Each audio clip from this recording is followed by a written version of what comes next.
ځکه حدیث مبارک کې راځي نبی علیہ الصلوۃ والسلام فرمایي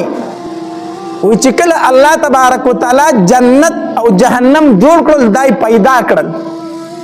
نو الله تبارک وتعالى جبريل علیہ الصلوۃ والسلام ته حکم وکړو وی جبريل لاړ شه د جنت تماشا وکوي ګوره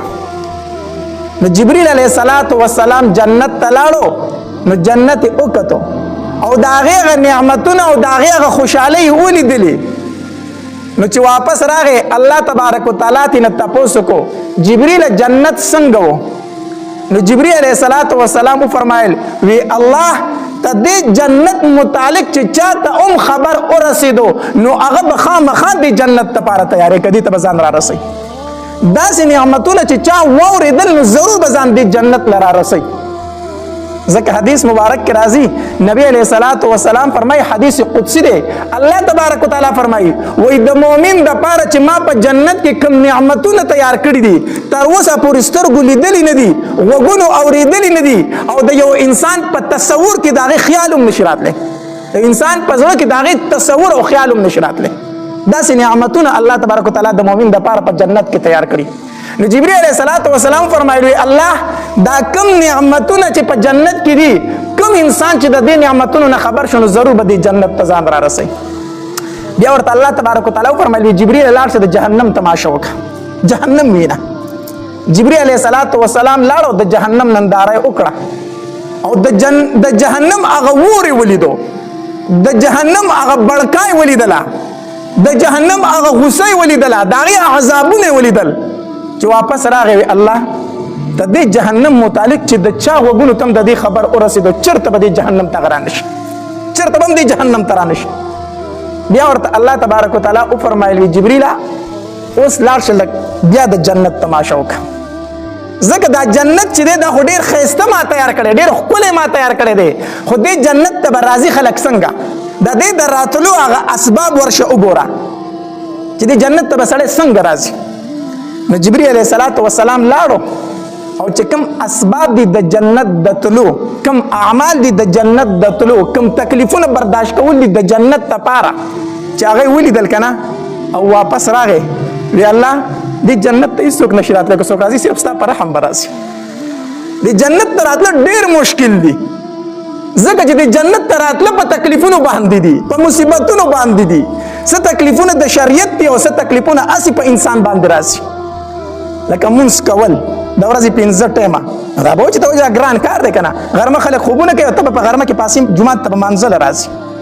لنډې لنډې شپې دي خوب به دې لا پوره شوی نه بیا به مانځله پاسې په ژمي کې یخې شپې د سهار مانځله به پاسې مسجد ته به راځي سخته ګرمي به وي تږی به وي وږی به خو روژه به نیسي دا تکلیفونه نه دي روژه به نیسي دارنګې بدني تکلیفونه هم په انسان باندې ډېر شی راځي که نه ته به دا ټوخی دی بل مرض دی غریبي ده بل مرض دی بل مرض دی دا تکلیفونه په انسان راځي نه نو دا ګوره د جنت لپاره یو ذریعه ده په انسان باندې دا تکلیفونه راتلل ښه لکه حدیث مبارک کې راځي نبی علیہ الصلوۃ والسلام فرمایي وایي د یو انسان دپاره الله تبارک وتعالی په جنت کې ځای جوړ کړی وي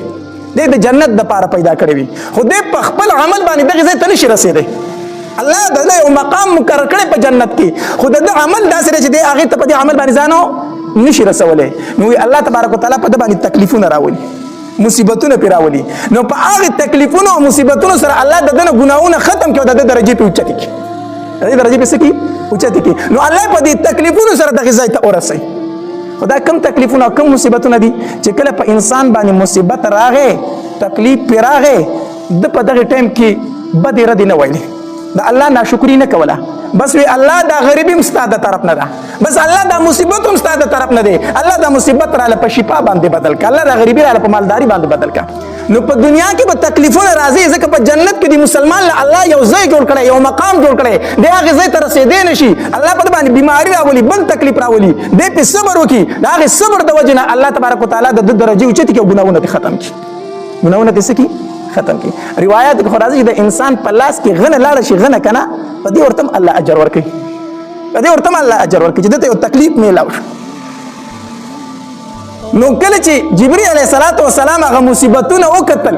هغه تکلیفونه وکتل چې دا تکلیفونه به برداشت کوي هله به جنت ته ځي ځکه حدیث مبارک کې راځي وی جنت الله په تکلیفونو باندې پټ کړی دی. حدیث مبارک کې راځي نبی رسول الله فرمایي خبردار دا الله سودا ګوره ګرانه ده، دا الله سودا سره ګرانه ده، دا الله سودا ارزانه نه ده. جنت ګټل دي آسان کار نه، تکلیف په برداشت کوي. زموږ استاد به فرمایلی دا سدلون خو خیرات خو نه ده چې هر سړی دې ورته ځي، تکلیفونه به برداشت کوي. نو جبرئیل علیه السلام چې هغه تکلیفونه وکتل کنه او واپس راغی وی الله دې جنت ته تل ګران دي، صرف ستا په رحم به ورته خلک سي. بیا ورته الله تبارک وتعالی فرمایي اوس لاړ شه د جهنم د تلو اسباب وګوره چې د جهنم ته به خلک د کومو عملونو د وجې نه ځي. نو چې جبرئیل علیه السلام لاړو او جهنم یې وکتو نو جهنم په مزو کې پټ و. جهنم په څه کې پټ و؟ په مزو کې پټ دی.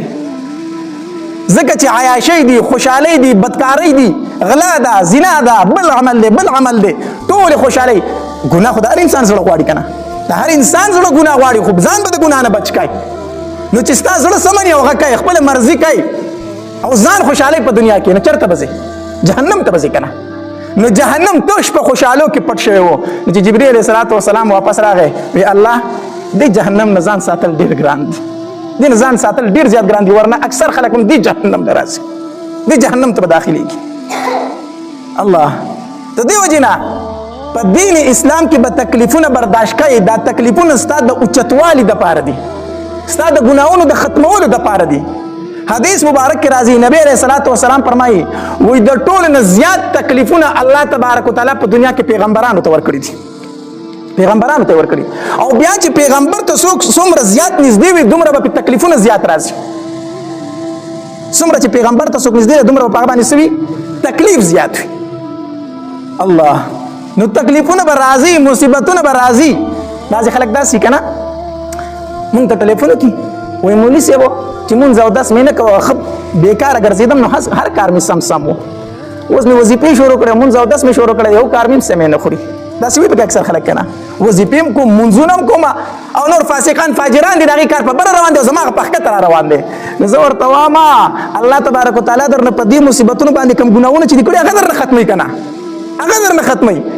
ستا دپاره الله په جنت کې ټیکانه مقرر کړې ده، ځکه خو ته دیندارۍ ته راواړولې. اوس په دې دیندارۍ کې به مصیبتونه راځي چې کوم ګناهونه شوي چې د هغې کفاره درله په دنیا کې درکړې شي او الله تبارک وتعالی به ستا درجې اوچتې کړي، دغه مقام ته دې ورسوي. نو ان مع العسر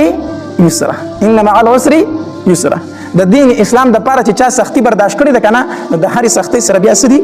خوشحالۍ دي. د هرې سختۍ نه وروسته بیا خوشحالۍ دي. خو د دین اسلام دپاره دا نه چې د دنیا دپاره ته تکلیفونه برداشت کړه بیا وایي چې وروسته به خوشحالي راځي. د دین اسلام دپاره د شریعت دپاره چې چا تکلیف برداشت کړی الله تبارک وتعالی بیا ښې ورځې راوستې دي.